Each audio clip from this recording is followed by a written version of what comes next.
Yo, what's up? It's Power 106.5 Speak Life Radio. It's your boy DJ Civil Rightz. And tonight on the show, man, got a special guest from the 314 St. Louis, man. This is my boy Chingy Jackpot, man. How you doing, bro? Hey, what's up, man? Appreciate you having me. I'm doing good, man. I'm in the studio. I'm just chilling. The usual, working, man, making some music. So sticking to the craft and just living and being peaceful. That's it. For sure, bro. So take us back down memory lane, man, for a second. Like, what was it like when you came out with the single right there? You know, I'm from St. Louis myself, U City. So I grew up in U City as well. Northside, Walnut Park, and U City. Okay, for sure, man. So what was that feeling like, man, when the single, hit the fan and you had got the deal and everything, man? What was that like going back? We're going back it was 2002 when me and the track stars had started working on the project. It was like September, October. And right there is actually a song that I wrote the hook and the first verse for when I was like 16. Now, keep in mind, this was 96. This was 96 that song came about. The hook and the first verse. But then in 2002, I just happened to hear that track from the track store and was like, man, I got something to that. And it just so happens to be perfect, and it was a hit record. And that record, we sent off a CD with 6 records on it to the record companies and a couple A&Rs and managers. And right there was on the CD, and it wasn't halfway done. Like I said, it was a verse and it was the hook. And so just so happens Chaka Zulu, which was Ludacris' manager at the time and also owner of Disturbing the Peace, he was the one that hit back and had told me to finish that record. And so I finished the record, and we printed it up and got it on vinyl. And this is when vinyl was still in. We printed it up and got it on vinyl, and we shipped it out. And from there, man, this was like October. This was like in October 2002. Wow. So in December, I had my record deal. December 14th, I remember signing the contract with Capitol Records to Disturbing the Peace. Man, bro, that was big. Was it true, Chingy, that Jay-Z had turned you down when you presented the demo to him? No, I don't know anything about it. Okay. He turned it down.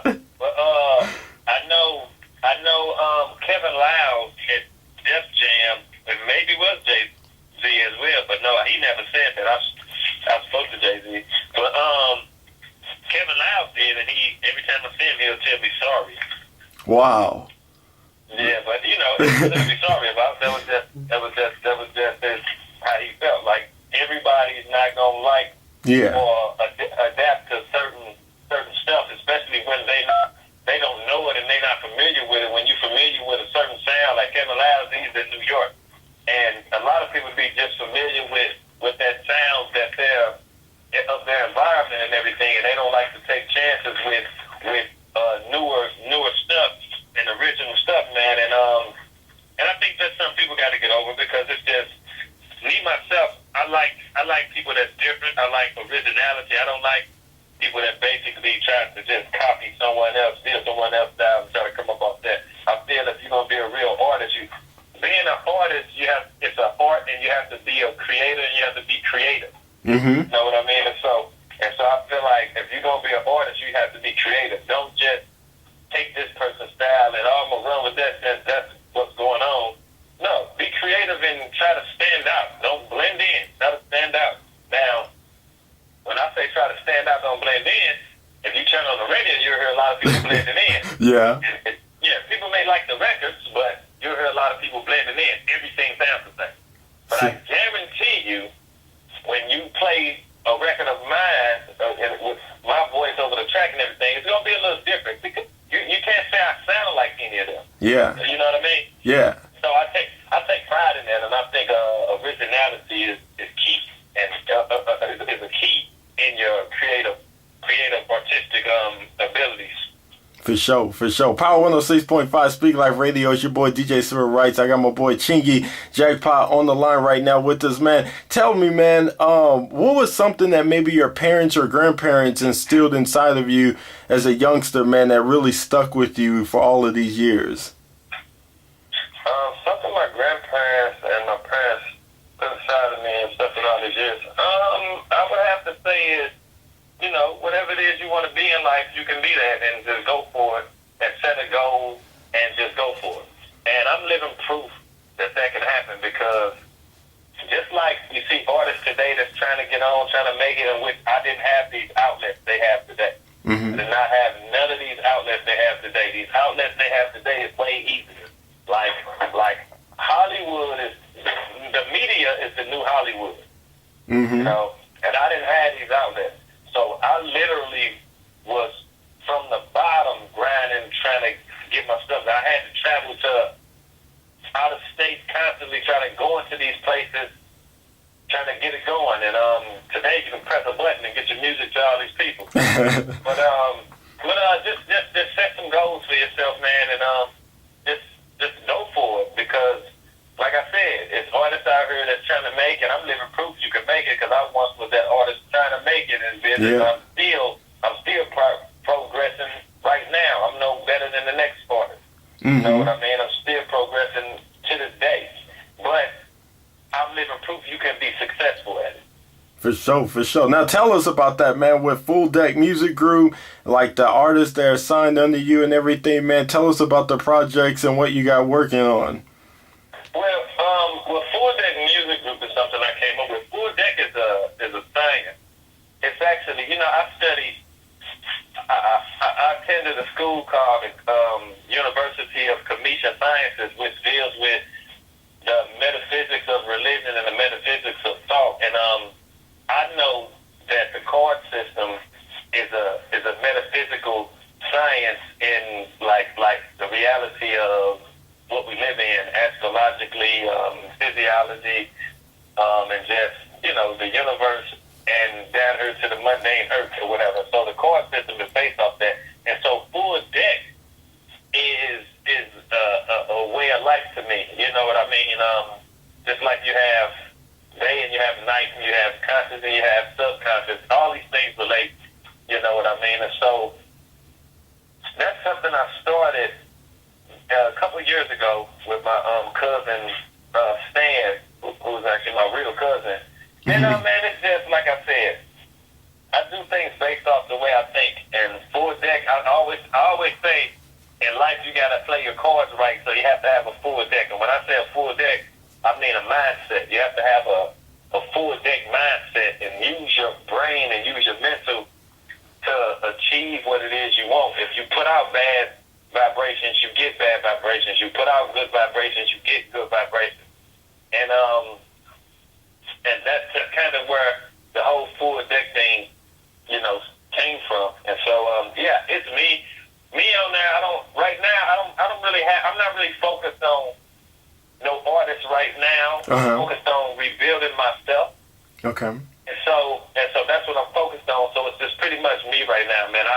I've throughout the years I've focused on a lot of people and try to help a lot of people, but you know, a lot of these people didn't want to help themselves. And I'm just not focused on that. I'm just focused on me, and so to get me right. I feel you. I'm focusing on everybody else. I feel you, bro. Now talk about the show in Chicago, man, with the Brat, Crazy Bone from Bone Thugs, Do Or Die, Twista, man. What was that like when you got the phone call that you were being added to the bill, man? I know that was big for you. Well, coming from a generation where, you know, I was inspired by every artist that I was on stage with that night. And I remember I used to watch The Box, this video channel, and, you know, I used to wait for Thuggish Ruggish Bone to come on. I used to wait for all these videos to come on to see them. And so being there and performing at night with all these Midwest artists, let me add as well, you know, you got your down south, you got your West Coast, but you got your Midwest. And that was a Midwest coalition of performances that night, and it was great, man. I can't really, words can't explain it because I love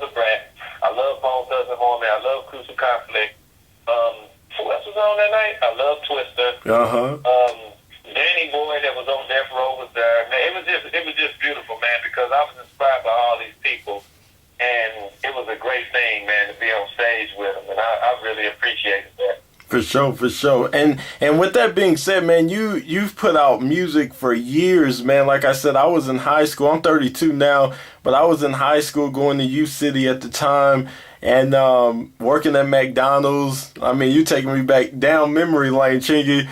And so, what yeah. I don't mean to cut you off. No, you're good, bro. That's cool. You said to take you back down memory lane because that lets me know that I've had a nice amount of time in the industry where my artistry is respected. That you can say it takes you back down memory lane. So that's a big thing for me. See, you to even say that. So I appreciate that. Yeah, no doubt, man. And I was just gonna say that like the mixtapes and everything. I noticed on your Twitter page you were saying, hey man, I gotta take this stuff back down. This is my music. And so what was that all about, man? Just for clarity. Well, I mean, when you dig into the ergonomics of the internet, this social economy, this social media economy, along with music. When you pay attention to these apps and a lot of these music outlets that's making a lot of money off the music, and the artist is not really making any money, and the artist is actually having to pay to get on the app and on these apps, and the artist can have their website jumping like this app. They can have their app jumping like this app. So it's like you have to start thinking logically and strategic about the different moves you make and how to profit off utilizing this internet and utilizing this system for what it's worth, And so if you just keep throwing your music out there everywhere, it's like nobody's going to want to pay for it if they can just go get it on here. They're not going to care about paying for it. And you got a lot of people out there who get the free music. They don't care about paying for it because it's like now the artist is just accepted. They just make mixtapes and okay, they get the shows, but they just make mixtapes, and it's not to me. I mean, it could be not fun no more. And I like when, and I sold records. These days you don't have to really sell records. I think it's I'm not gonna say a challenge or a competition because I don't really care about competition and being challenged and all that. I just visualize. I have a vision. I don't care about the competition part. I'm not in it for the competition part. I'm in it to make good music and send out, good vibes for people to be happy and party to. But it just changed the way the format of making profit in it. It changed it a lot, and so I think you got to start taking back that real estate as an artist, taking back your real estate and being skeptical of where you deal out your music. Same. Because like I said, these apps are making a lot of money off the artist, but the artist could have an app and be making that money himself. And so I think we got to get a little more wiser as artists when it comes to this social game, this social network game, because it's a business and it's a game. And so you got to learn how to really play it to really benefit you and everybody else not benefit off of you. That's true. And with so many cats, man, and trying to get in the industry, the biggest goal seems to be to go platinum, right? But you've already achieved platinum albums and records and everything. So what would be the motivation now for Chingy, now that you've gotten over that top that most people won't even achieve, bro?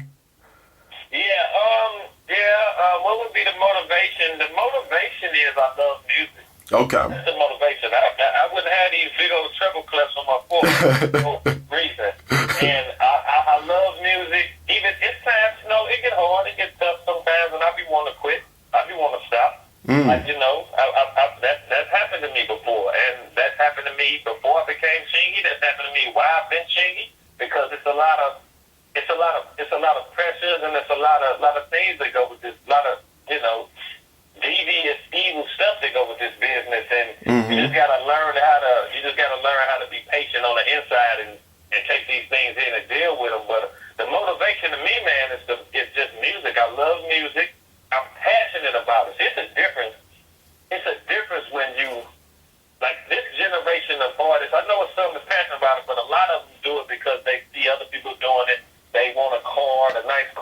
nice girl, they want some jewelry. They do it for these reasons, but I'm very passionate about it. I'm very passionate about it. So I do it naturally out of love. It has nothing else to do with anything else. Even if I wasn't, like if I was to not make an album today or tomorrow and not put out nothing now, I will still make music because I just love doing it. Period. And you know, and that's how I always been. And I knew the money will come. It'll come if you stick to your goal and you're humble about it, down to earth, and you just stick to your goal, man, and just stay in your lane, do what you gotta do. Don't be out there jealous and envious of other people and worrying about judging them and what they doing. Do what you doing. You know, everybody, you got 7 billion people in this world, or however many. Everybody has everybody's the author of their own book of life. So with that being said, I can't worry about somebody that say, "Oh, I don't like Chingy. I don't like Chingy music, this, and that." That's a chapter in their book of life and how they perceive me.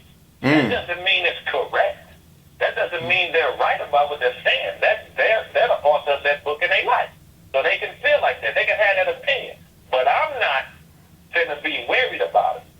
Because I got my own book that I'm trying to get my book to be a top seller, while they book is probably not gonna be. You know? And so you just can't be worried about nobody, man. You gotta do what you gotta do. Yeah, I feel you, man.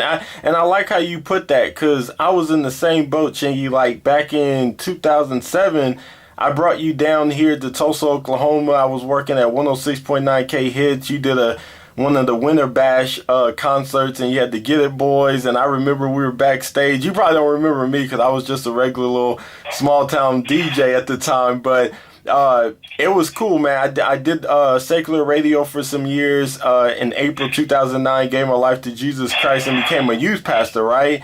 And so now that I'm a follower of Jesus Christ, I'm trying to help these kids and just really like help change the game and everything for God's kingdom. But I also read that in 2013, you had a spiritual epiphany and everything. So go ahead and speak about your encounter with, your beliefs. I don't have a belief system. I have a no system. Yes. And because to believe, it is a compound word. When you believe something, you have E and you have leave. And B stands. I'm a B over here, so that just means I'm a B over here. It's as is. I'm right here. It stands. And so leave means leaving something. So to stand as is, but can be left. That's how I take believe. So a belief system is solid for the moment, but can change. And so I have a no system. When I came into this different vibration or different frequency, it was based off. I've been through a lot, but I've always had this spiritual connection because I'm a Pisces, and Pisces is Pisces is the 12th sign, and we have a little bit of every other sign in us, and we're the foundation, but Pisces are always spiritual. And so it kind of started for me, on a journey trying to figure out what this is. Like, what is this all about with this Jesus, with this, Jesus, this God, and this, and that. So it started with a journey of me trying to figure out what these things is about. And so I went to school for metaphysics to learn about what these things are about. Now, a lot of people, they just been conditioned since they were kids and were told, "Oh, believe in Jesus, believe in God, go to church," and they just accept that without knowing anything about it, without knowing what Jesus is, without knowing what Jesus, the word, where it comes from, without knowing, the metaphysics of it, without knowing what's God, where did the term God come from, what is the Bible, who wrote it, where does that come from? And see, like I said, I don't have a belief system, I have a no system, and I came to know that this Jesus, this God, this Bible, and all of that, it's metaphysical. And when I say metaphysical,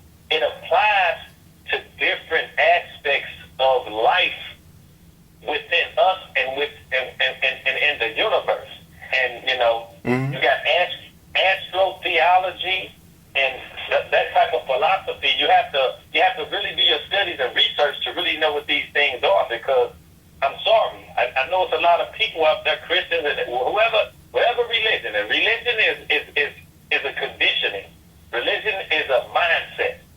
That's all it is. That's all religion is. It's a mindset, and it actually means in Latin, going back in ancient times in Latin, it actually means to tie back. Mm-hmm. And a lot of people don't know that. So I always wanted to know what this stuff really meant. So I went to a metaphysical school to learn about it. Uh-huh. You know, and what I came to find out is very profound for as the whole science of it. And I'm not gonna really get into that. Yeah. I think people need to start doing their own research and going to find out what these things are really talking about and are really about before they just say, oh, I believe in this, I believe that, and they have no clue of what it really means.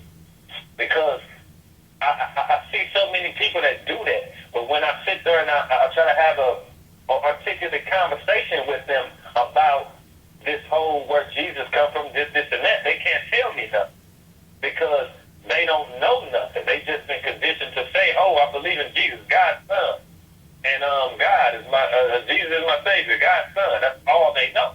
But see, it's a deeper science than that. And if you think that a man is going to come out the sky and save you, well, you're going to be waiting for a long time. And it's never going to happen. Because, see, that's not the proper science and outlook for that. You have to go within you and find what's going on within you. And see, that's what I did. And that's why I'm kind of on a different frequency and vibration now, because I'm going within to figure out the external problems. See, it's not that you, it's all without, it's all external, and you know what I'm saying? Mm-hmm. You got to go in to figure out what's outside. Mm-hmm. You know what I mean? And a lot of people got that twisted. They looking on the outside trying to find it. Really, it's within. So if it's anything you need to get from Jesus in the Bible, that's what you need to get. That's what it's telling you. Jesus in the Bible represents forgiveness and love. Mm-hmm. It's a story. Amen. It's a story. See, this is what people miss. It's a story, but it's a story written in parables, which has a deeper meaning to it. I'm gonna say this right here, and I'm gonna leave it alone. Okay. But the Abraham and Sarah thing, Abraham and Sarah in the Bible, right? Yes. Well, on a metaphysical level, I know how they interpret words and names in the Bible to mean different things. Now, Abraham represents your cerebral part of your brain. Abraham represents your cerebral part of your brain. Sarah represents your cerebellum part of your brain. So this is how you have to dictate and dissect these things in the Bible, because they mean something else. You have to dig into it. Now the normal person wouldn't sit there and think that Abraham's wife, Sarah, how that goes, that sounds just like cerebellum. They just took the bellum off. You put Sarah, and see these things. This is how you got to interpret the Bible. You understand what I'm saying? And so you just gotta don't stop letting people just tell you this is what it is and just rolling with that. Go do your own research and find out what it is, and you'll be very enlightened by what you find. So that's it. For sure. All right, Chingy. Chingy's on the hotline, man. He's preaching to us. All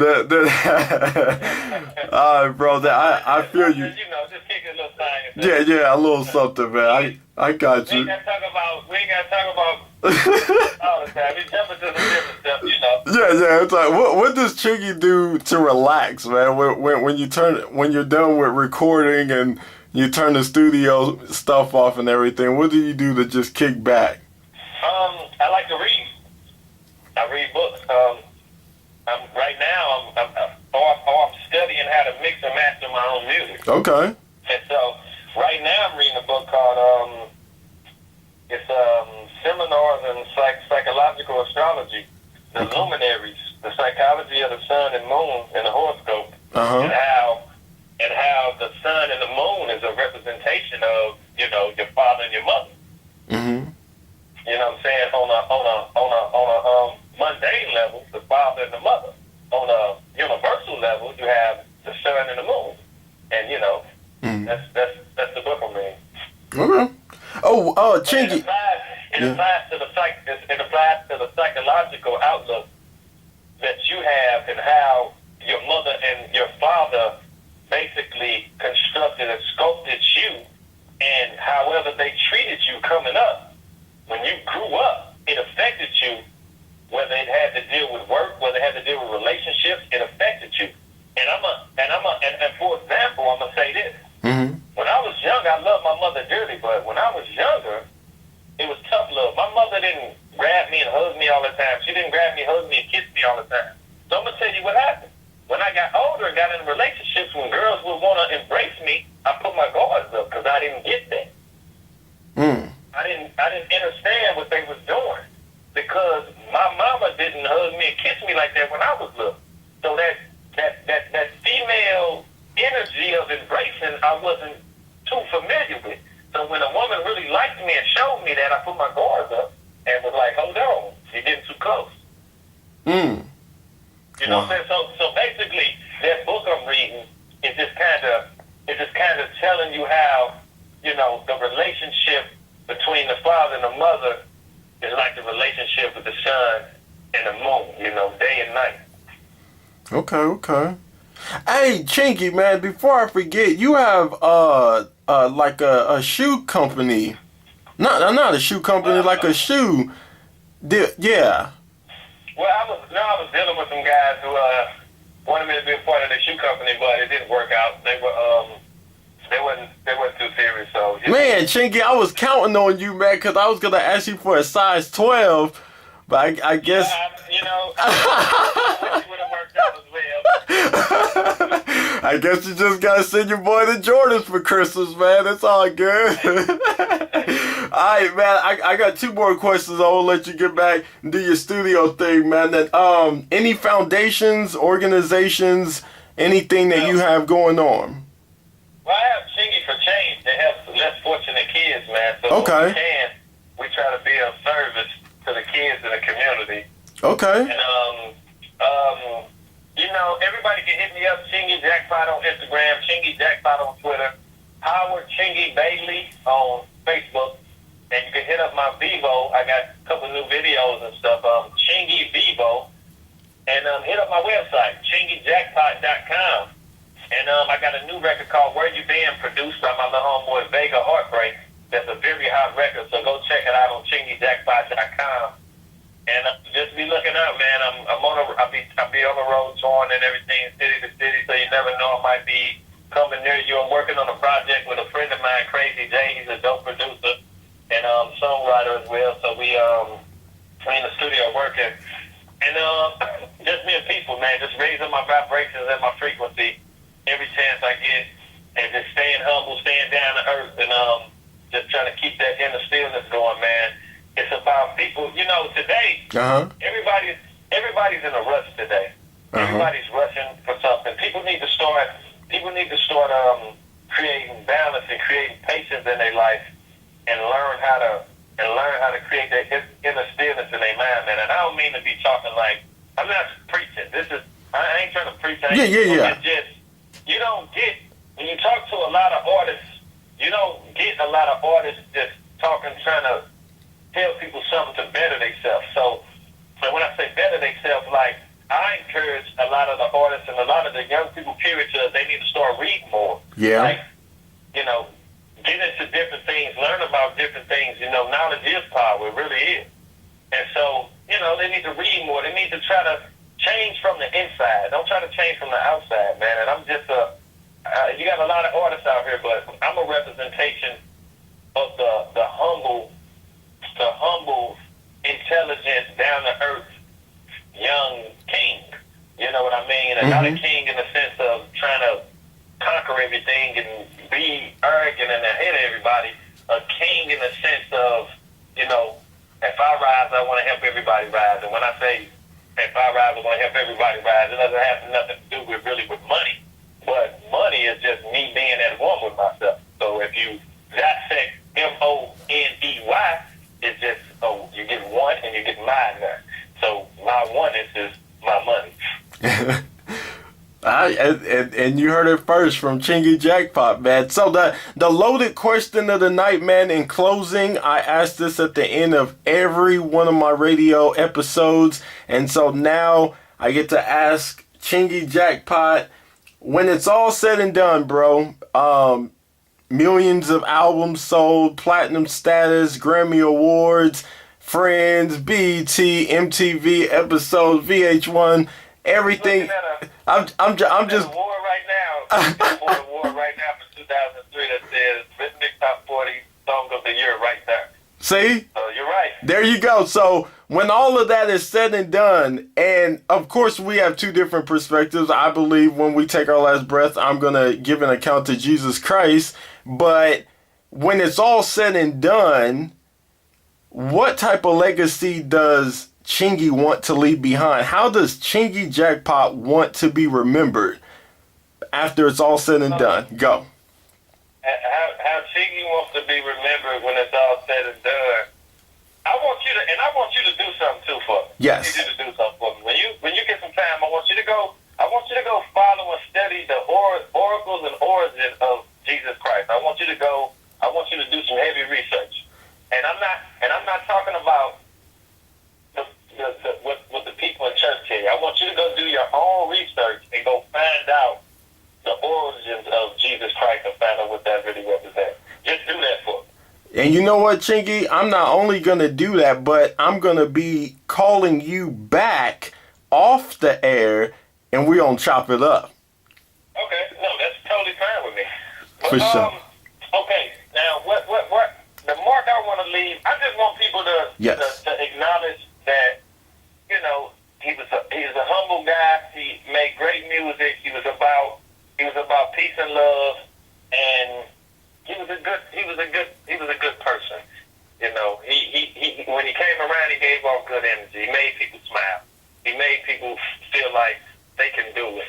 You know, that's all I want, man. I don't have to have a statue left behind or anything. It'd be nice because I am one of the people. It's very few people in my city that made it and got very successful in the way that I did, or Purley did, or Tina Turner, or Red Fox, or whatnot. You know, the Lunatics.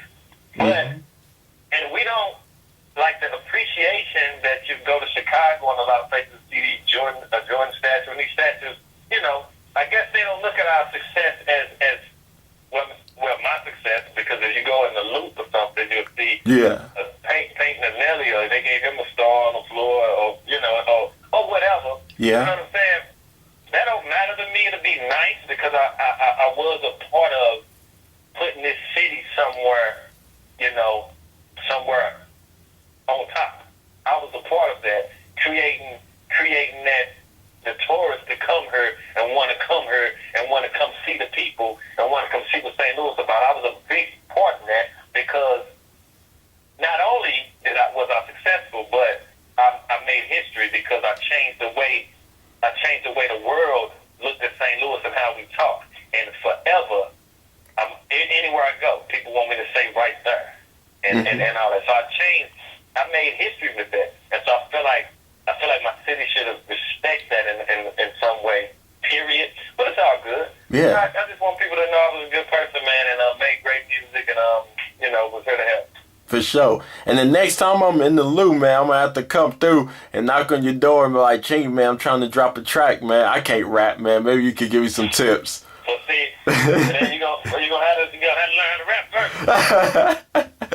I'm gonna do a right there. I'm gonna do a Civil Rightz right there remix, man. Don't mess it up. Don't mess it up. You're gonna do this. You gotta do it right. I'll give you a residual check, bro. It's all good. Thank you, man, for coming on, bro. I truly appreciate you, man. And I'm definitely gonna, send you a text, hit you up, and everything, man. We'll chop it up for show behind the scenes and do it big, man. Any shots out? Anything before we go? Everybody hit me up on Instagram at Chingy Jackpot. Hit me up on Twitter Chingy Jackpot. Hit me up on Facebook, Howard Chingy Bailey. Hit up my website, ChingyJackpot.com. And I want to shout out all the fans, man, that stayed down and that appreciate my music, appreciate me. I truly appreciate y'all, and I want y'all to know that. And I'm around, like I said, man. It's peace and love, and live life, love, and transcendence. For sure, man. Power 106.5 Speak Life Radio. It's your boy DJ Civil Rightz, Chingy Jackpot. You know, bless the show tonight, man. We'll keep it moving after this, man. You guys already know where to hit me up at. All right, inthemixdj.com. All right, we gone. One.